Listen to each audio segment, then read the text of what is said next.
or nowadays? Well, Emerson was a writer, he was a poet, he was an orator, speaker, he was into literature. And as far as I'm concerned with regard to him, it's just he's got tremendous text, books that I can read. I don't know the man beyond the words that he's written. And, you know, this was back in the 1800s, so even those words are almost cryptic. But today, and when I say today, I mean contemporary times and contemporary culture and what I know as an American and the people who have brought us to where we are, and, you know, that's none of it is not all of it's positive. I always look back and admire revolutionaries, in particular thought revolutionaries.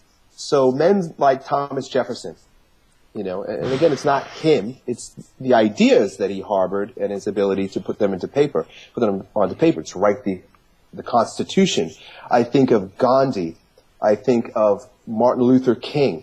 I think of these men who were brilliant thought leaders that inspired men to go and do something that contributed to the biggest plight or the biggest struggle that mankind has had to deal with since Adam and Eve, Cain and Abel. And it's liberty, freedom, the ability to express yourself fully in a world that's constantly trying to imprison you. That's a very deep answer. I'm glad you never said Jersey Shore. Oh shit! I don't even know what that is. Like, I see people talking about it. I'm like, I don't know what is that. Yeah, I've seen a couple of minutes of it, and it's one of those things that you feel dumber just by looking at it. You know, it's one of those. It's like a car crash. You don't want to look at it, but your attention just gets drawn to it. So I know from looking through your videos, you're extremely fit. You know, those single-legged jumps are just ridiculous. I mean, I've started going back to the gym myself, bit of blubber here and there. What do you consider the sort of 3 physical benchmarks that define somebody, you know, a fit person? Do you think there's a set, like, squat 200, bench 100? You know, is there something that you would define a fit person as? I'm going to give you, you're not going to like my answer. Hang out, though. I'm going to close my door because the guys are dropping weights in the gym. 1 second.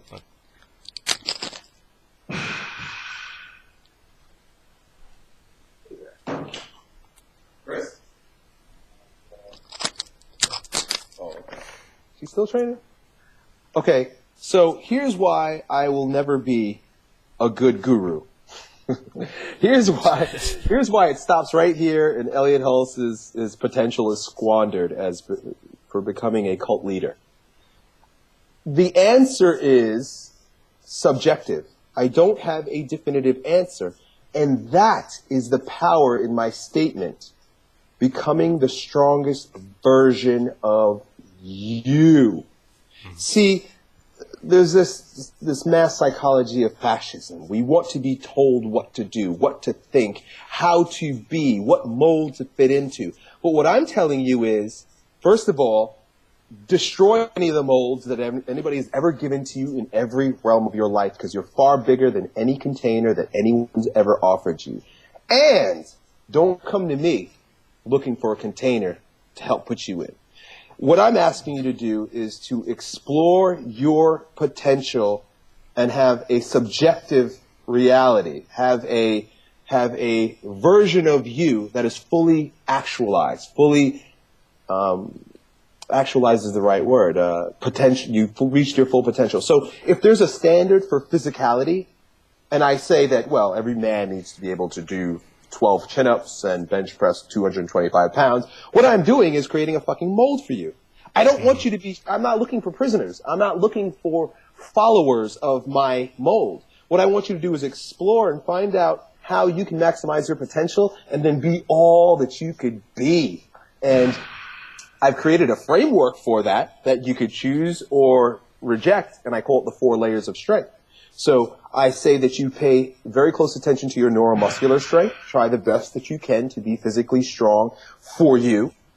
physiological strength, find out the right foods and the right lifestyle, time of bed, to go to sleep, all the things that contribute to making you the strongest version of yourself physiologically, energetically, which is kind of synonymous with psychology. What ideas are resourceful to you? And are your ideas hurting you or helping you? And then finally, your presentable strength. How are you now going about your life and sharing with others your power so that you can inspire them to become a stronger version of themselves? That's a brilliant answer. I remember one of your Yo Elliott videos where you stated that you may not be as strong as your mates that you work out with, but you may be able to do something else that defines you, that's your purpose. And that's a really hit home, where I was comparing myself to friends who could maybe bench more, who were more naturally gifted, and it started to annoy me that I was judging myself based on an external factor, rather than comparing myself. Am I better now than I was 6 weeks ago? Can I lift more? Can I do this more? Can I get up off the toilet easier? All these kind of silly things. Are you okay for time just now, or?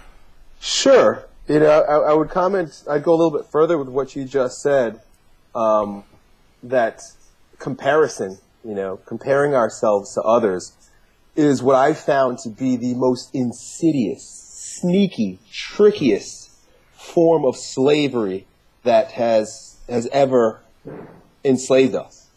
Because we do it to ourselves. And when we compare ourselves to others, we're comparing ourselves to a particular mold that may have not even been created by the person that we're comparing ourselves to. So we become a slave to that idea. So when you catch yourself doing it, it's no small matter. It's literally self-enslavement, and you've got to stop it immediately. So that's something I've never sort of looked at it like that. I grew up probably defined as low self-esteem. It was very much considering myself, oh, he can do that better, they've done this. It got so bad where I did a skydive for a charity, and I was actually judging myself against somebody, like an ex-girlfriend who went and did it. And because she had more people liking it on Facebook or something, I've sounded absolutely ridiculous like this. And that's when I thought, yeah, I'm going to bitch slap myself. Yeah, when I actually stopped and thought, really? Is this what it's come to? Right. But I get so many emails like that, guys saying, I want to date these girls, but I don't go outside. I want, guys going, I want to start a business, but I don't know what kind, and it's like, well, why are you asking me? It's like you said, I can't give you if I knew it, I'd be a guru myself. Yo Ian doesn't have quite the same catch to it, So, I mean, if you had a chance just now, you've got maybe 5 or 6 people listening to this, my audience, what would you say to all of mankind? Have you got a message? Would you promote a product? Have you got like a sort of general idea that you want men to take away?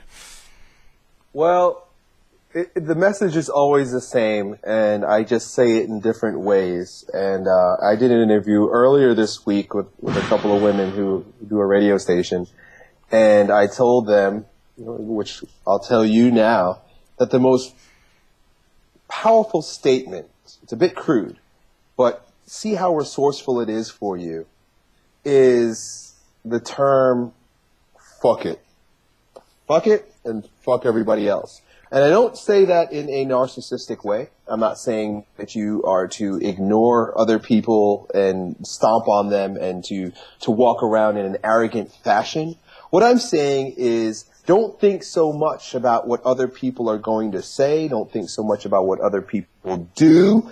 Don't worry so much about the future. In other words, build some courage. When I say fuck it, I mean, look, just knuckle up, toughen up, go and do the thing. Ignore people and ignore your fears. It really boils down to that. Go, just do it. Do the thing and you will have the power. Yeah, I wish I had you on my shoulder a few times, because there's so many times, I built up a lot of regrets from going, oh, wait, I want to do that. Oh, wait, no, that looks scary. Okay, I'll go stand on the side, stand in the shadows where I can go so far,